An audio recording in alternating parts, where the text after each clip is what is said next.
Good morning and welcome to the Harvest Minerals investor presentation. Throughout this recorded presentation, investors will be in listen-only mode. Questions are encouraged and can be submitted at any time via the Q&A tab situated in the right corner of your screen. Just simply type in your questions and press send. The company may not be in a position to answer every question it receives during the meeting itself. However, the company will review all questions submitted today and publish responses where it is appropriate to do so. Before we begin, I'd like to submit the following poll. And we are now going to play a short 5-minute video.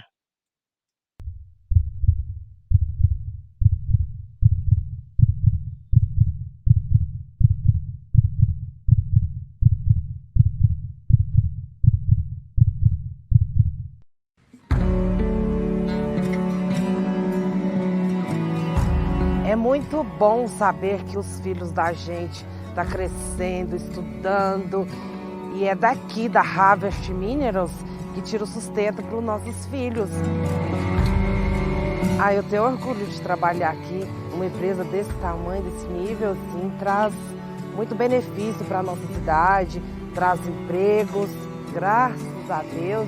Muito bom, porque a gente já trabalha com aquela segurança. Grande parte do sucesso, se não a maior parte do sucesso de qualquer empresa vem dos funcionários, vem da equipe, né? Então a gente tem uma equipe altamente dedicada, comprometida, além da qualificação. A qualificação é extremamente importante, mas a dedicação, o comprometimento, vestir a camisa do negócio é o diferencial da nossa equipe hoje. Aqui nós estamos na mina da Harvest Minas, no estado de Minas Gerais, município do Carmo do Paranaíba. Aqui é onde extraída a rocha camafugito, que depois beneficiada é transformada no capé fértil. Esse aqui é o camafugito. Ele é a rocha originária do capé fértil.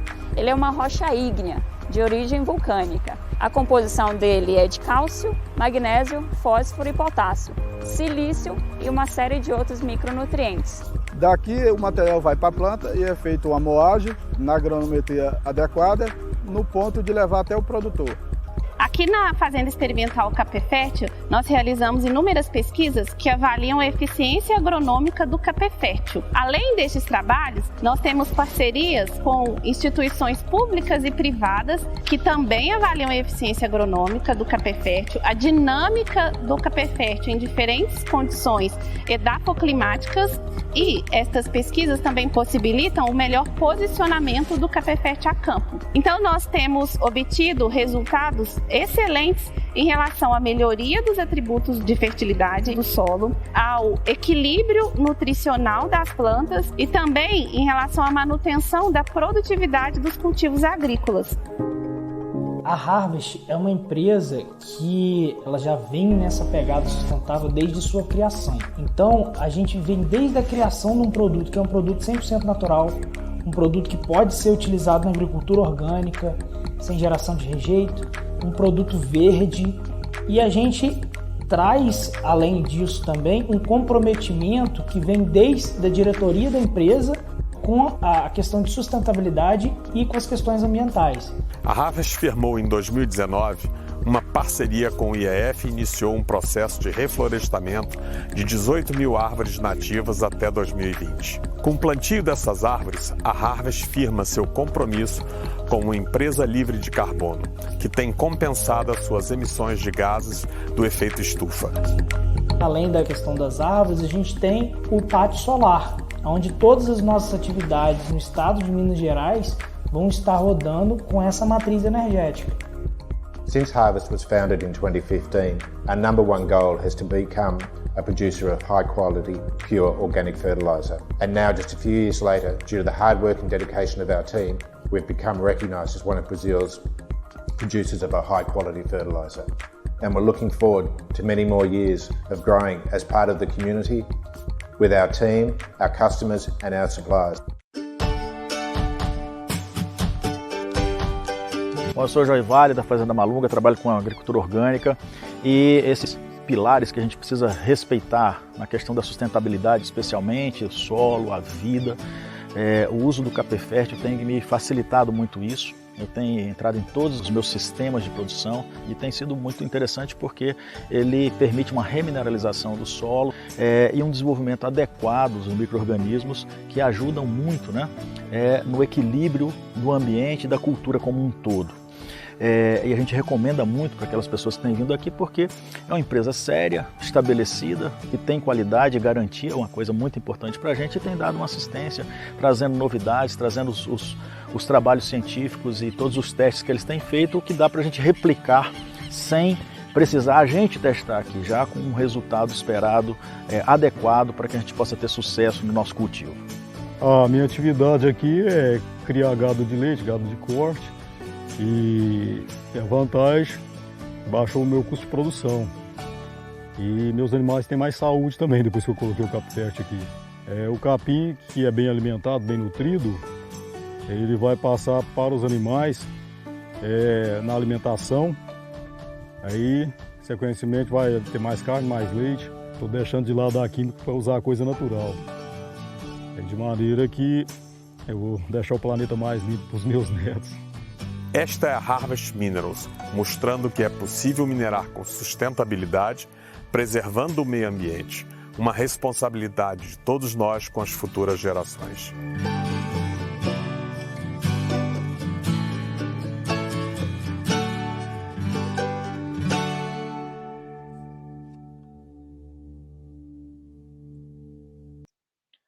I would now like to hand you over to the Executive Chairman of Harvest Minerals, Brian McMaster. Good morning to you, sir. Good morning, and good morning, everybody. Thank you for your time this morning, and thank you for participating in this Q&A session. I hope you enjoyed the video, which I'm sure many of you have seen already. It's proposed that we start this session with a run through of our corporate presentation, which we recently released, and again, I'm sure that many of you have seen this already. So I don't intend to dwell on it. I think the purpose of this forum really is a Q&A session. People have specific things that they'd like to know the answers to, and I hope to be able to address those this morning. In terms of our presentation, which, as I say, I hope you've seen, I mean, effectively, you know, the business that Harvest has at the moment is a really, really simple business. It's a proven high margin product. It's an organically certified non-GMO multi-nutrient fertilizer. We have a simple and cost-effective production, and we are situated in an ideal location in the middle of the breadbasket of Brazil.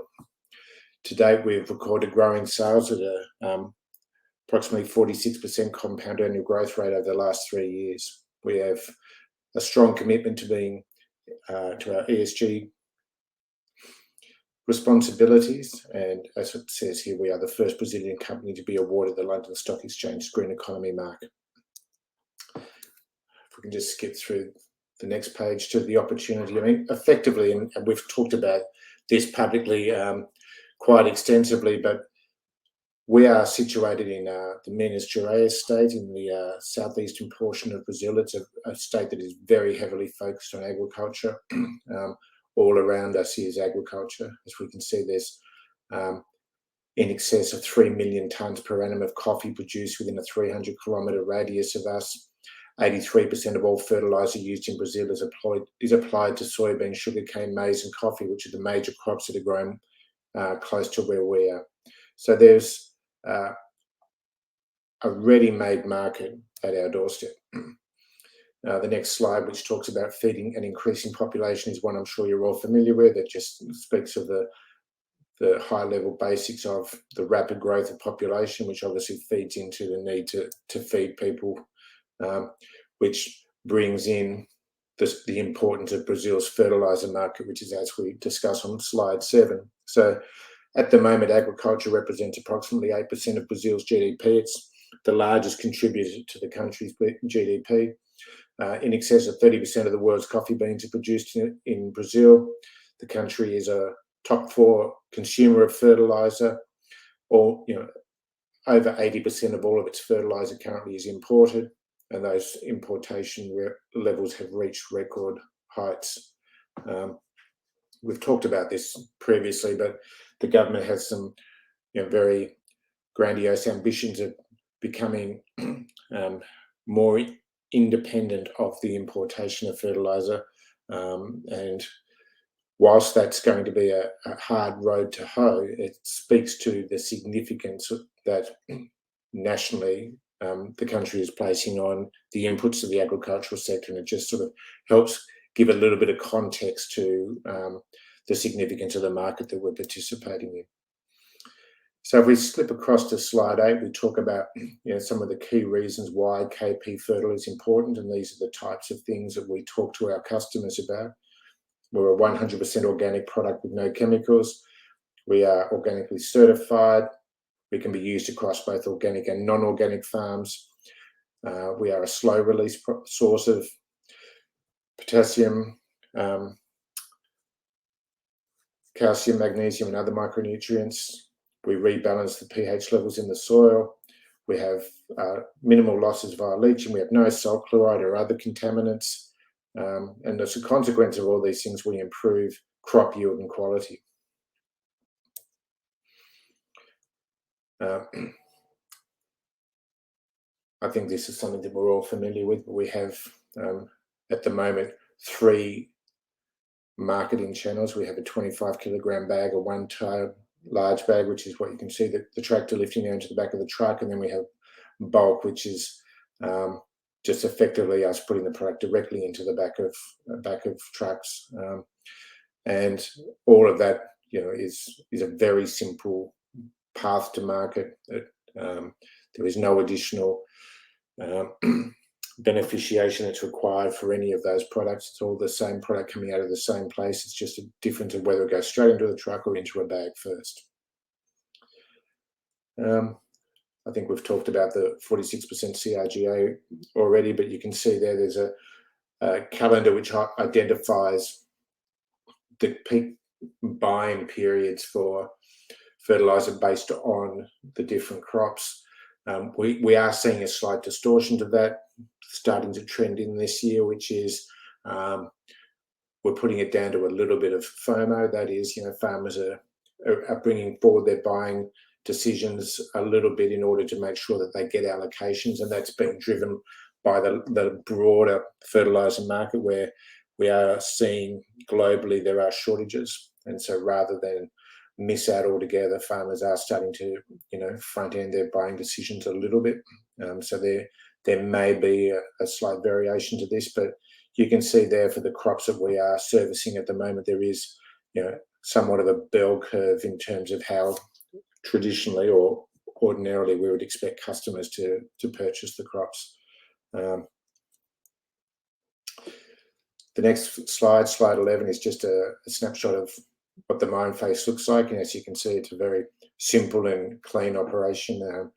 It basically is a case of we are digging through that camouflagite, sorry for the pronunciation, layer. It varies in depth across the resource from 8 to 24 meters, and then below that there is an oxide layer which we haven't tested to any great consideration at the moment, and the reason we haven't is because a hard rock layer, because the oxide layer is a mine life of more than 100 years. So quite literally all we do is come along and strip this with a loader, put it into our crushing plant, and then put it in the back of the truck, either directly or through a bag.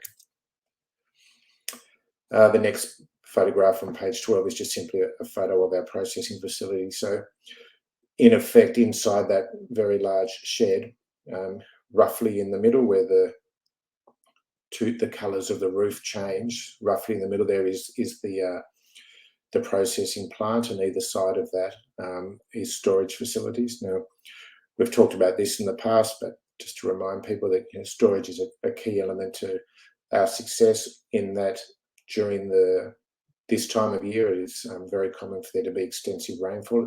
It is the wet season. So, for example, in the month of January just gone, there was over 600 millimetres of rain for the month recorded at the mine, and we can't process in the wet, so it's important that when it's dry we do process adequately, and we have the ability to store it. And you can see to the left of the shed there we are storing extra product under tarps, which is not ideal, but it's compromised position to help accelerate the processing of product during the wet. Slide 13 is a timeline from resources to production. I won't go into the detail there, but basically, it's roughly 2016-17. So roughly 4 or 5 years ago, we came up with the idea of pursuing this avenue. We came up with the idea of Arapura being something that was worth pursuing, and here we sit sort of 4 years later with a fully operational, profitable mine. And I think in anybody's language, that's quite a remarkable feat. It's a very short path to cash flow.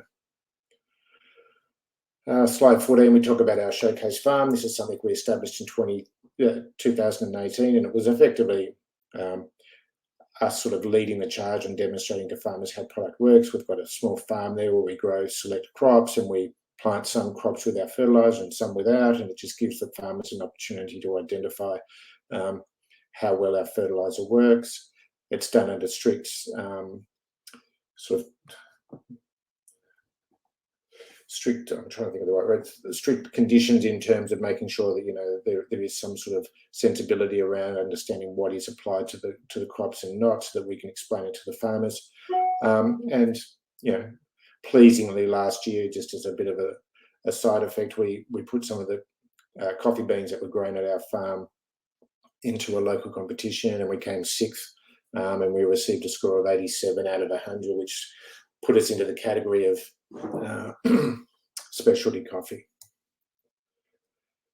On page 15 and 16, we talk about 2 new projects that we have, and the significance that they may have in the future. So they are both relatively early projects. The work that we need to do on them for the foreseeable future is not expensive. It's stuff that we're all capable of doing in-house for very little cost. And we expect both of these projects to emulate Arapura, both in terms of timeline and in terms of contribution to the company. So the first, the phosphate project, is a similar project to Arapura. It's just in a different geographical location, a few hundred kilometres away from where we are. And so it gives us the opportunity to effectively repeat what we've done to date, but in a different geographical location. And the other project, which is a limestone project, is much closer to Arapura. It's a slightly different commodity, but it has very many similarities to KP Fertile, and as a consequence, it's a sensible addition to the portfolio in terms of the people who are buying KP Fertile are also buying lime.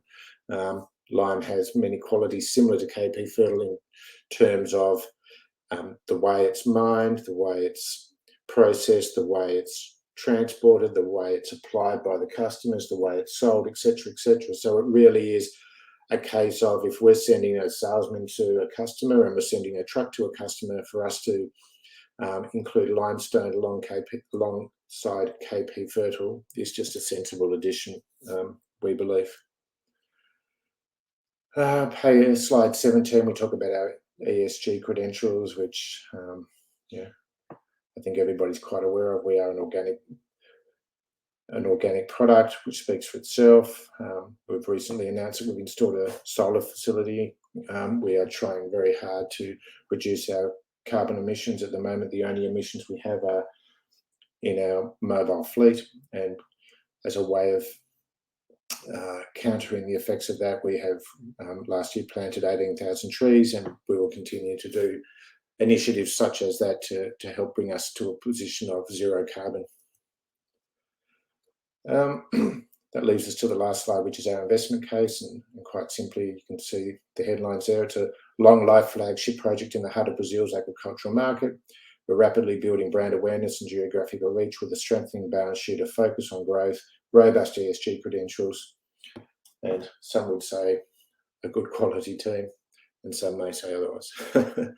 So that, I do apologise, is a very fast track run through of the presentation, but as I said, I did that on purpose because you can read that at your own leisure, and I'm sure people have questions which they'd rather hear the answers to at the moment, and if you do read that and you subsequently have some questions, feel free to contact us and we'll do our best to answer them. So I'm happy to answer questions at this stage. Brian, thank you very much for your presentation. Ladies and gentlemen, please do continue to submit your questions using the Q&A tab situated in the top right-hand corner of your screen. But just while the company take a few moments to review those questions submitted today, I'd like to remind you that a recording of this presentation, along with a copy of the slides and the published Q&A, can be accessed via your investor dashboard. Brian, we've received a number of pre-submitted questions from investors, and I want to start off the Q&A session with these. The first one reads as follows. Thank you, Arapua, for KP Fertile.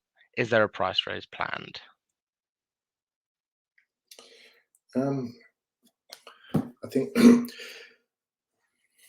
people have, I believe people are very familiar with the general uptick in prices across the fertiliser market.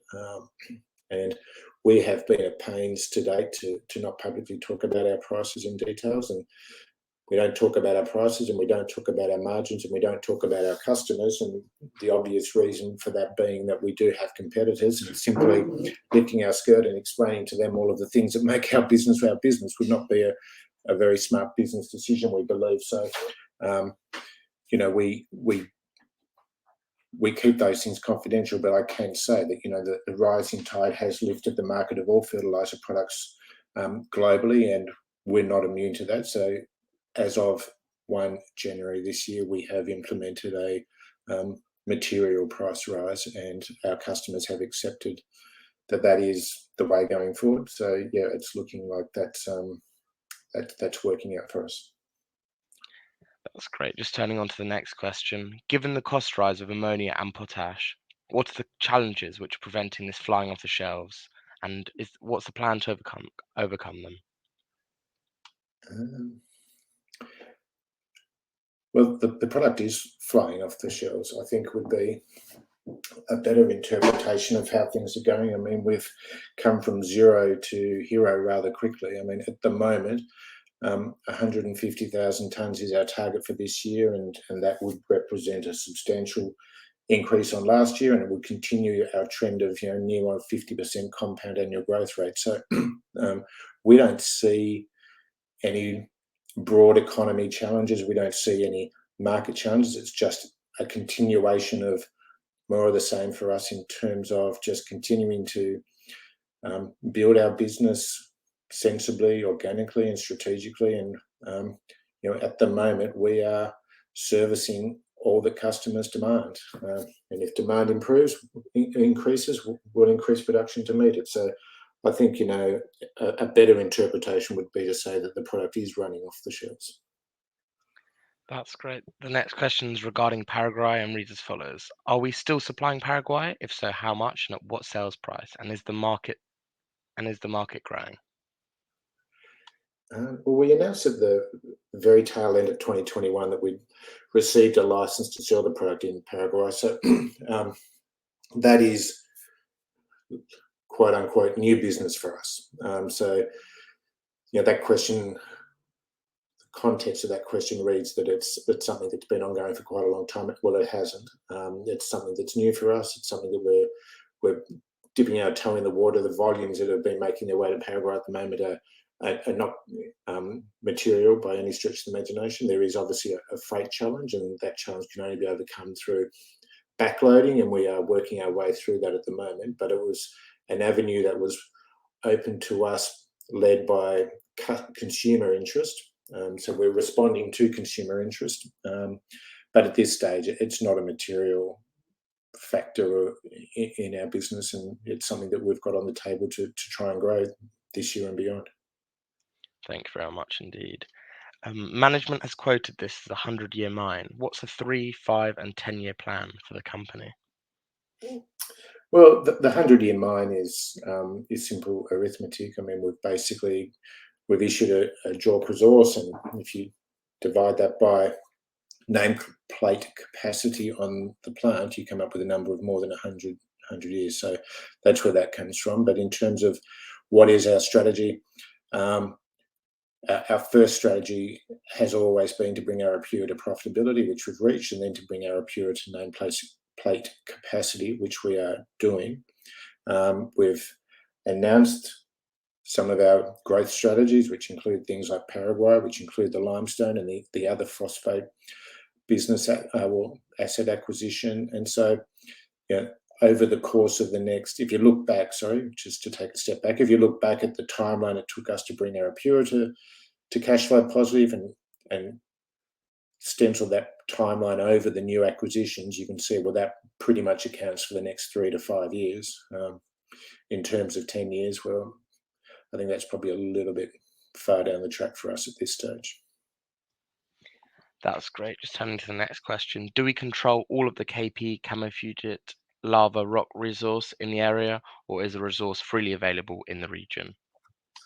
No, we pretty much control it. I mean, we ever since we identified this asset, we have been desperately looking for more, and we've really struggled to find it. There are a couple of other examples in Brazil that we have been able to locate, but we haven't been able to acquire. They're not close to us.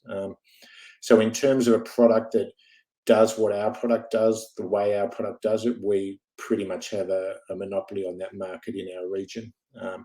I know some investors are familiar with companies that sort of look up similar to us, and but they're not. They have different characteristics. They have different mining methods. They have different constituencies of chemical components to their product, etc., etc. So they're not like for like comparisons. So in terms of something that does what we do and has all the particular characteristics of KP Fertile, we are the only people in the region with that at the moment. That's great. The next question is sort of 3 questions in one regarding sales and customers, and it reads as follows. What percentage of sales are repeat orders? What percentage of customers have increased their orders year after year? And how many customers do we have currently? And what is our largest customer worth to us? Yeah. In terms of the number of customers and the value of product that they buy, I mean, that's something we'd like to keep under wraps for the reasons I spoke about before. I mean, there has to be a balance between us being a public company and explaining to shareholders how we're travelling and revealing all of our state secrets to all and sundry. I mean, we have to have some sensibility around that. So they're not things that we publicly disclose. In terms of repeat customers and that sort of thing, the answer is I don't have an exact percentage, but almost all of the customers who buy from us, it would be a number very close to 100, back up and buy again, and they buy again in larger volumes. And the business is being grown at the moment through a combination of repeat customers buying larger volumes year on year and new customers being introduced to the product. And as I say, if that theory holds true, then those new customers will continue to buy into the future at large quantities. So, but at the moment, the majority of our business is existing customers coming back for more, which is fantastic. I mean, there's no better compliment or no better credential to the quality of your product than having a return customer. Thank you very much indeed. The next question relates to the 25 kilogram bags and asks, what is the selling price and the margins on the 25 kilogram bags? As we are seeing increased growth in sales, is there a way to hedge against our currency fluctuations? Yeah, just repeating my earlier comments, we don't talk about margins on specific products for the reasons we've discussed, and the hedging of currency, I mean, we do that to the extent possible. I mean, at the moment we sell our product in reais, and the majority of our expenses are in reais, so that sort of is a natural hedge. To the extent that there are expenses that are not in reais, I mean, all we can do is be mindful of that and where possible, minimise the effects of that. But there's not a lot that can be done, and it's not a material number in the overall scheme of things, I don't think so. It's something that we actively work on, but it's not sort of something that we can avoid easily. That's great. Verde is currently selling their product on Amazon. Does the company think there are any possibilities of shipping the 25 kg bags to outlets in other countries for this kind of localized selling? Well, I mean, certainly there's a possibility of doing it, but it's not on our agenda to do that. And the reason being, I mean, we have reached a situation where all of the product that we produce at the moment is being sold. I mean, if we want to sell more product, we can just simply do that locally. We don't have to engage in a foreign market or enter into grandiose marketing expenses, employee expenses, and other related costs. We don't have to introduce the complexities of foreign markets and international trade and all that kind of thing to grow our business. Our business is growing at a very rapid rate based on our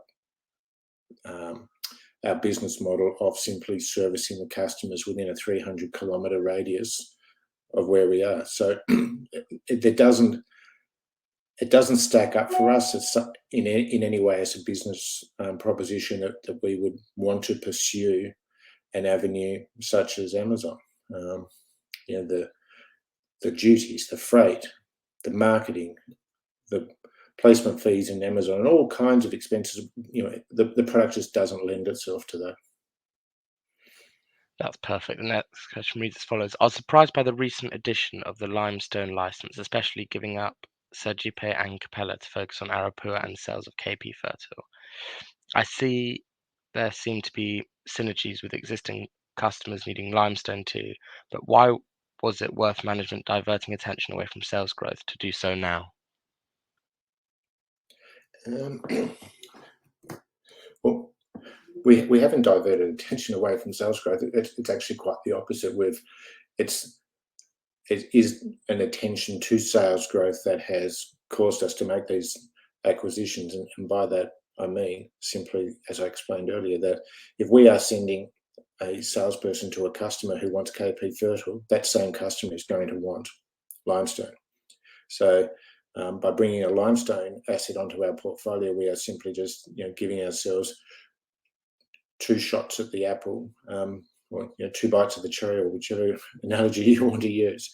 And similarly with the new phosphate asset, I mean, that again is simply saying, well, we've done it once, we know how to do it, we're going to do the exact same thing, but just simply in a different geographical location. We're going to penetrate a new market, which we don't service already. So again, that's a focus on sales growth. In contrast, Sergipe and Capella are quite contrary assets. I mean, firstly, it was only Capella that we gave up. We still have Sergipe, but Sergipe is a traditional potash asset. It's very deep. It has very significant exploration expenditure requirements. The cost to bring that into production are hundreds of millions of dollars. Even just the exploration cost to bring it to a stage of understanding whether production is a possibility are tens of millions of dollars. And whilst we think it's strategically an important asset, at some levels, it's well beyond the capabilities of Harvest at the moment to do substantial work on that. So continuing to carry those assets forward. And Capella, as an example, it's a silverite asset which we would argue will almost never be brought into production. There's no processing facility nearby. There's no experience. There's no like products being mined in the region or anything like that. So that was at the time a great opportunity for us to get a foothold. But further work shows that it, as a opportunity versus these low capex, quick run to profitability assets that we are acquiring, it just doesn't stack up. So I think a proper interpretation of the strategy is we're dismissing things that are just a bridge too far for us in terms of expense, and we are across the board focusing on growing our business. I mean, nothing that we're doing in terms of the limestone or the new phosphate business will detract from Arapura. I mean, Arapura is now on a trajectory almost all of its own. So we have got sufficient capability, sufficient time, and sufficient resources to pursue these other assets without in any way being detrimental to Arapura. That was great. Thank you. The next question asks what the company's future forecast for the sale of limestone are, and can we have cost estimates and sales price?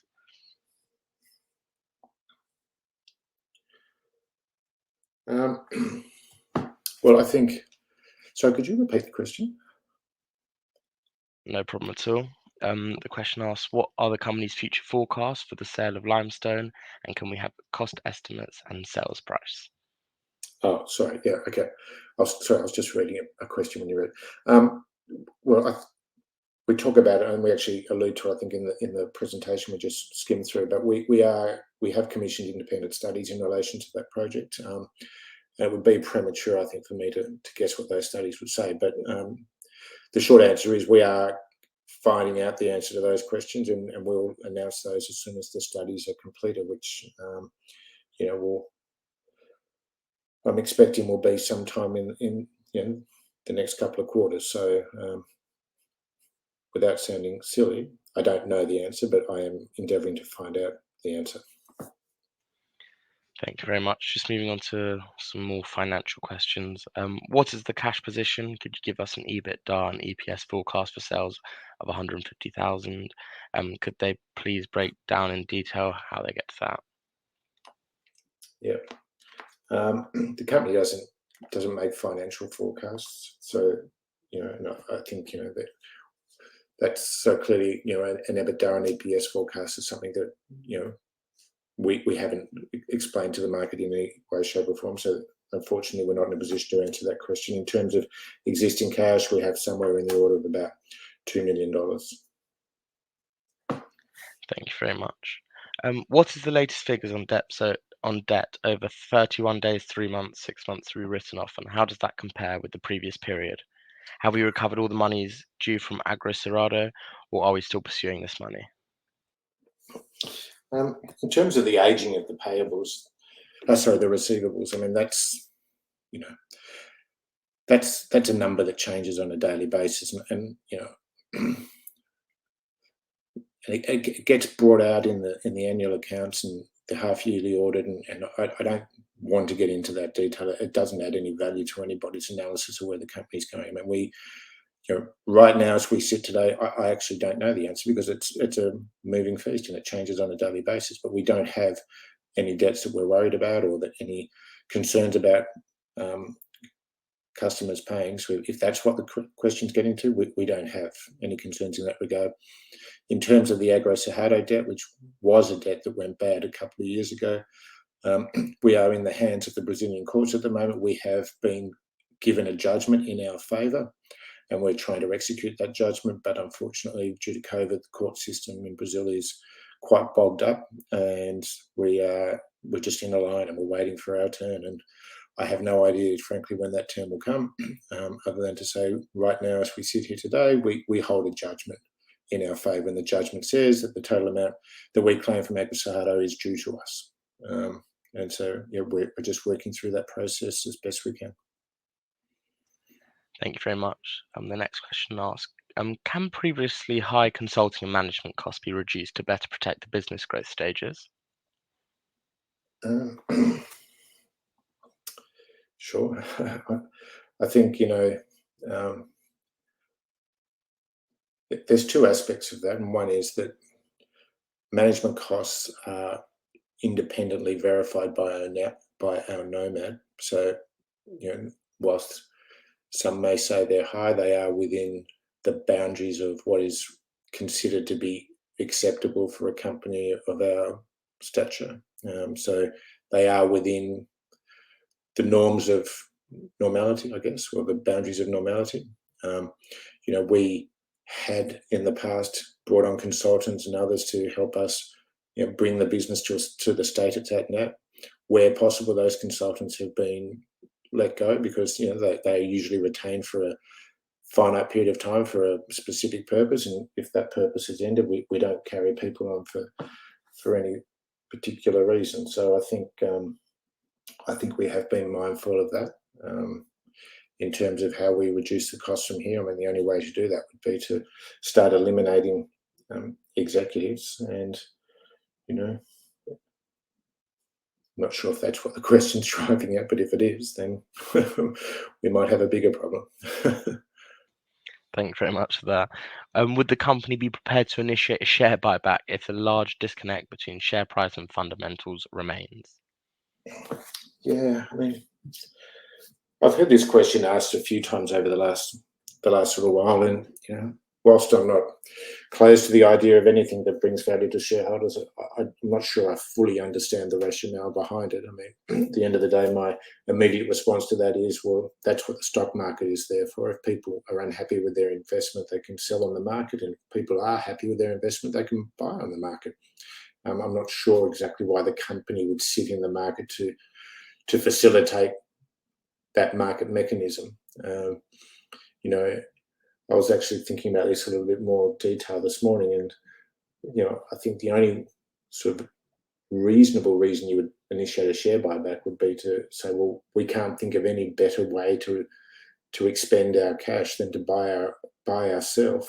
Where at the moment we have got growth opportunities, which if executed properly, should be value accretive to shareholders. And so I think the better course probably is to pursue those growth opportunities first, rather than worry about a share buyback. We have been very mindful over the course of a very long time around dilution.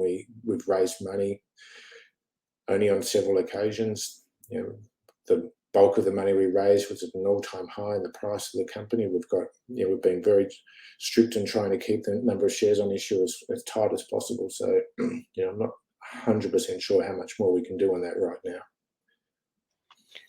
Thank you very much. The next question asks, what is current price per tonne in BRL? What price rises are planned, and what is the forecast cost price over 100,000, 200,000, 300,000, 400,000 tonnes per annum in BRL? I think the point around current price, that's something we've covered off already. I mean, the part about what is the cost price of 100, 200, and 400, I actually don't quite understand what that's asking, to be honest. So I'm not sure I'm going to be able to help very much in regard to that. No worries at all. The next question asks, can we have a percentage sold via resellers and margin being achieved? What is the expected level of operating overheads for the year ending 2022?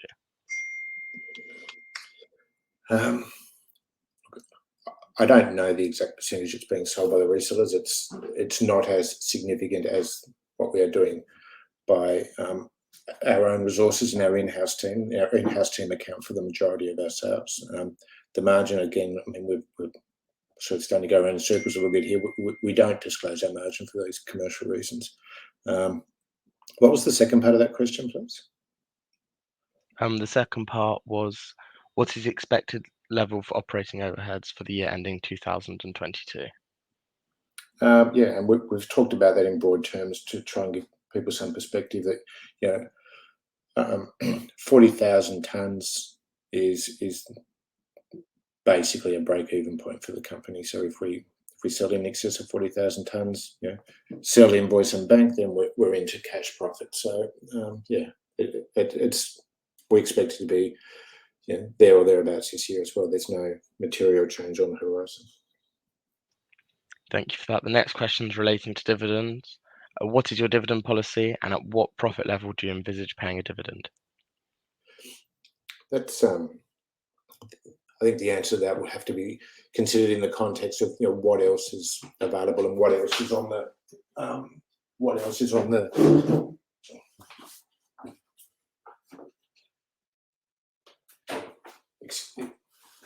apologies for that. Somebody just came into the room. The answer to that question is it depends what else is on the table in terms of what's going to be requiring resources and where we're at. So we've obviously identified we have a limestone asset and another phosphate asset that we want to bring forward to fruition. Where we are on the curve of developing those assets and what capital requirements they have, etc., will be have to be considered in the context of what surplus cash we have available for dividends. And the only thing I can say to shareholders to give them some comfort around that at this point is that I am a material shareholder, and like everybody, I'm anxious to see that shares be returned to a proper value, and that where possible, a yield to shareholders be paid. So on behalf of shareholders, I can assure them I sit as motivated as anybody to accelerate that path. Thank you very much. From previous years, the revenue is lumpy and the bulk is achieved in the second half of the year. Are you looking at ways to smooth out the revenue stream? Yeah, well, I think we covered that off a little bit in the presentation. We've put a calendar in there explaining what the normalised buying periods for various commodities are. And so the way, that we can streamline that or take out that perceived lumpiness is simply by expanding the portfolio of commodities that we service. Although curiously, this year, for example, we have seen a distortion to that, which has been that because of the overall market and the shortages and the difficulty people are having in getting fertiliser, some farmers are bringing their buying decisions forward. So that that could change the shape of the bell curve. It could potentially eliminate the bell curve. We don't know. We'll have to see how that plays out. But the simple answer is by expanding our reach into different commodities, we'll certainly take that lumpiness out. Thank you very much indeed. In your December interview, you mentioned aiming to fund works and future works from revenue and not the need to call on new equity raises. Are you still seeing the expansion of the business organically? Yeah, we are, absolutely. Yeah. I mean, and I see, this, I can help answer one of the questions that's come through while we've been talking, which was, what was the reason for changing broker recently? It was absolutely not in anticipation of a placement. So we have no plans to raise money through an equity raise. We haven't, so it's just simply not on the cards. And so, yeah, we intend to grow the business organically. It's a high margin, profitable business. It generates cash. At the risk of repeating myself, we anticipate that the growth opportunities we have for the future won't be massively cash draining, and where possible, we will look to finance them on our balance sheet. It gets back to the same point, which is, that myself and Luis Azevedo are material shareholders, and just like everybody else, we're looking to protect shareholders' positions. That's great. The next question reads as follows. Are you starting to see any institutional interest in the business? No. The answer is no. I mean, not really. And the reason being is because our market cap is so low. We just simply don't fit on their radar. I mean, we have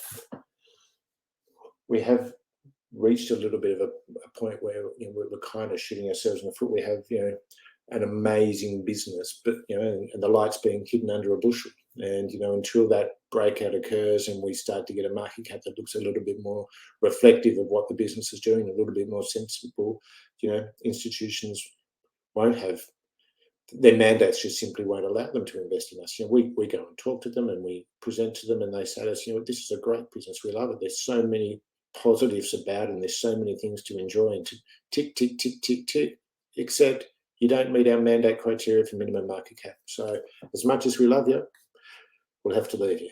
And that's just the shame of where we sit at the moment. Thank you very much.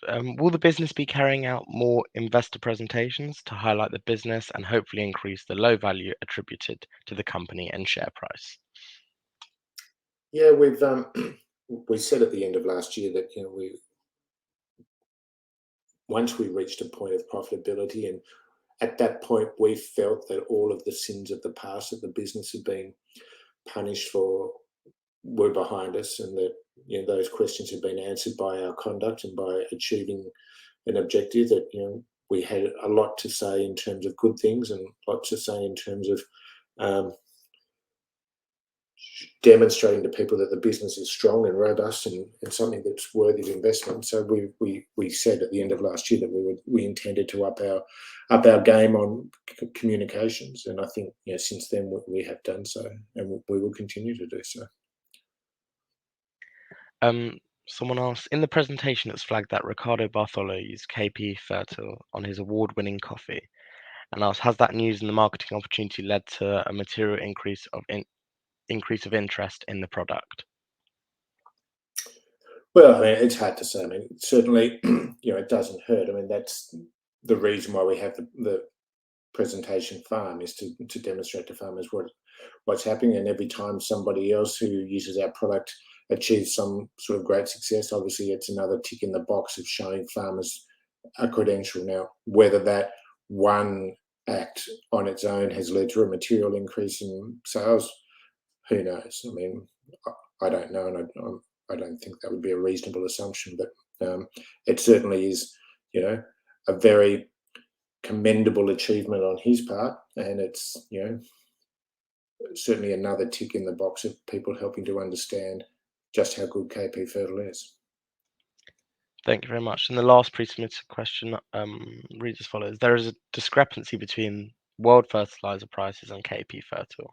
How much room for improvement in prices do you feel there is for KP Fertile, and do you think you're in a strong enough position to possibly transition the price into USD rather than BRL?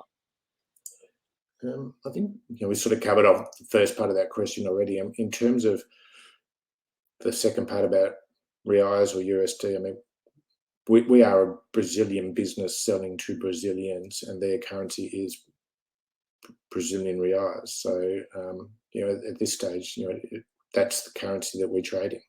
So I'm not sure why we would look to change that to USD, or why our customers would encourage that. It just exposes all of us to some sort of currency risk. So, the majority of our expenses are incurred in reais. So, to come in and out of USD just exposes us to some currency fluctuations that are probably unnecessary at this point. Thank you very much, Brian. That concludes the pre-submitted questions. As you can see, we've received a number of questions throughout today's presentation as well. And thank you to all the investors for submitting their questions. Could I please ask you to open up the Q&A tab, read out the questions and give responses where it is appropriate for you to do so, and I will just pick up from you at the end. Yeah, sure. Okay, so the first question was, when answering questions, could you be specific about which currency you were talking about, such as AUD, USD, etc.? Thanks. I mean, hopefully I have. It's painful, I know. I mean, the company is actually an Australian company registered or controlled by the Australian Corporations Act, which means we have to lodge our accounts in Australian dollars, which is painful because it's the only exposure to Australian dollars that we have, which is just simply a reporting exposure. And, as I said, the majority of what we're doing is in reais. So hopefully I have answered that question. The next question talks about the sugar market being 3 times the size of the coffee market. How is the company doing in attracting more sugarcane growers? I know you've been working with the coffee market primarily since we started selling in 2018, but the sugarcane market seems like really potential strong market. The answer is, yeah, absolutely. The sugarcane market is an extremely strong market, and it's a very attractive opportunity for us. It is true that we have heavy historic dominance towards coffee, and that's partly because coffee was an early uptaker of the product, and we just continued down that line. We have, in more recent times, been working very closely with some of the larger sugar co-ops and buying, agronomist and controlled buying decisions and that kind of thing, and we are doing some test work, etc., and we're seeing some extremely solid results in the sugarcane market. And I think, I think it would be fair to say that we will start to see some material penetration of that market very soon. Exactly when that is, it's probably a bit hard for me to say at the moment, but all the indicators are pointing towards the sugarcane market being receptive to our product, and when they buy, I think it's just a question of when they buy, not if they buy. So we'll just keep plugging away and we'll watch this space. But the sugarcane market is huge, and it has the opportunity in itself. Just 1 or 2 of these co-ops would be enough to change the needle dramatically for us. The next question says, regarding your recent acquisitions, can you guide us as to the potential revenue scale vis-a-vis Arapura, and regarding gross margins, might they be comparable? If so, how is it that one can get such good margins from what is a commodity product? Well, I think we've answered that question, which is we are conducting independent feasibility studies on both those products, and it would be premature for me to talk about what those results are. I mean, truth is, I actually haven't seen the results yet, so I don't even know the answers. But based on our experiences and our expectations, we think the results will be pretty good, but we can't really answer that question in proper detail until we get those feasibility studies, and as soon as they're released, we'll announce them. The next question reads as revenue recognition. What percentage of the sale orders are expected to be recognised as revenue in this calendar year? The answer to that is simply that we recognise them as revenue when the sale order is a delivered product and a contract. So if somebody puts an order in, that's obviously just a promise to take. Once we produce the product and deliver it to them, they become an account receivable. It's that point we recognise the revenue. I don't know. I mean, what percentage? It's a very specific. I don't know exactly what percentage. You're asking me to predict something in the future, but it would be a very, very high number. So of the 150,000 tonnes we expect to produce, it would be, I would expect, very close to that number. What was the reasoning for changing broker recently? The reasoning was simply, we felt that we weren't getting proper coverage from our existing broker. The guys at Tavira, the former Brandon Hill guys. Brandon Hill has been brokered to another company I'm associated with for a while. We have a very good relationship. We like what they do. We think that they will be good for harvest, and we think that going forward, as being two of their house companies, we would have the opportunity to get some economies which we can share with harvest. And so we just thought it was a relationship-driven thing, and it was from there that we made the decision. But just to reiterate, it was not, underlining the word not, in anticipation of a capital raising. The next question says, are you able to bring forward the 2021 AR&A so that the investors can assess the financial position? The answer is, we do that as fast as we can. We're in the hands of our auditors substantially. I mean, we're effectively a price taker in regards to how we interact with our auditors. They give us the timetable of when they give us the accounts back, and like everybody, we don't like doing the accounting that much, so we're happy to get it off the books as quickly as possible. So we do it as fast as possible. But the interesting thing about the accounts is, whether we do them fast or whether we do them slow, it doesn't really matter. I mean, they are a little bit of a nonsense, and so we'd encourage shareholders to review the quarterly reports that we put out and the other information we give to sort of give a bit of a back of the envelope about how things are tracking. So by the time the accounts come out, they're so out of date that for a business as dynamic as ours, they kind of don't make a lot of sense. The next question is, will Brian or the board be buying any more stock personally if it is so undervalued? The answer to that question is yes, except for one thing, and that is we're in a bit of a situation at the moment. We're finding clear space to buy the stock is not easy. There's always information being published. We're always in possession of things that the market doesn't broadly know, like sales expectations and that kind of stuff. So it becomes a bit of a tricky one.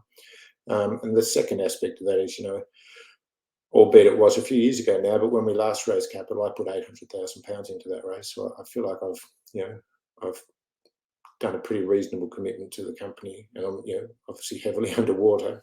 So at this stage, I've got enough skin in the game to make me motivated to want to improve things.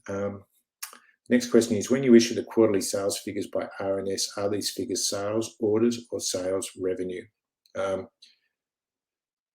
They are. So last year was the only year that we've done that to date. So we've issued 4 of them. The first 3 were sales orders, and the last one was a sales revenue number, which is why if you added the Q3 number plus the commentary around what we sold, it didn't equal. It's because we backed out those orders that were not going to be turned to revenue in the calendar year. I hope that makes sense.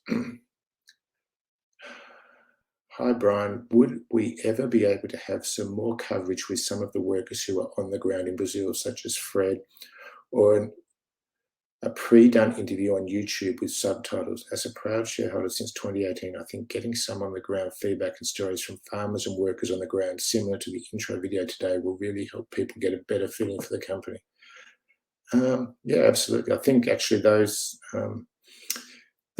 interviews and videos do exist. If you follow the KP Fertile Instagram account or Twitter account, you'll probably find them. But there is quite a bit of feedback from farmers and others already. So, and the guys down there are particularly avid users of the social media. So I think if you sniff around those channels, you will find that stuff already exists. The next question is the 2 million in the bank USD or AUD? As someone who's often confused by financial reports, in simple terms, will that figure be higher this time next year? The answer is it's AUD because, as I said, the audited accounts are recorded in AUD. Will that figure be higher this time next year? Well, I mean, generally speaking, if the company's making profit, it means it's generating more cash than it spends. So in theory, its cash balance should be higher. So yes, I think the expectation would be yes.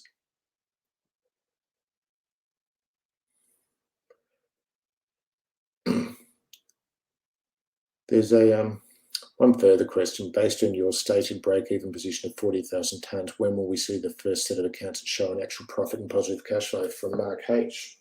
Presumably not Mark Hayhoe, because you would hope after spending years as the CEO of the company, you'd know the answer to that. So I hope that's not Mark Hayhoe writing these questions. But the answer is we're obviously due to issue a set of audited accounts in the first half of this year, which will be the accounts for last year. So yeah, watch this space. Anyhow, that concludes the questions that we had pre today's call, and it concludes the questions that have come through during the call. So I assume that's the end. So I thank you all very much for spending some time listening to me prattle on, and I hope I've answered your questions, and I hope I've given you a bit better insight. And as I said at the outset, if you have anything else, please contact us, and we'll be sure to try and set you straight. Brian, thanks for being so generous with your time there. I think you did actually address every pre-submitted and live question that came in from investors. And we will publish those responses on the Investor Meet Company platform. Just before redirecting investors to provide you with their feedback, which I know is particularly important to the company, could I just ask you for a few closing comments? Well, I think, the thing that puzzles me and keeps me awake at night around Harvest is, back when we raised that $9.7 million, the share price was, I think, 21p or something, and we raised it 18.5. And we raised based on some expectations and promises of things to be done.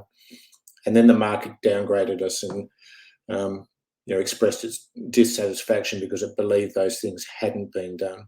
And if we look back now over those few years, everything we said we were going to do, we've done, and potentially more. And the future is brighter than it was when we were at 20p. And so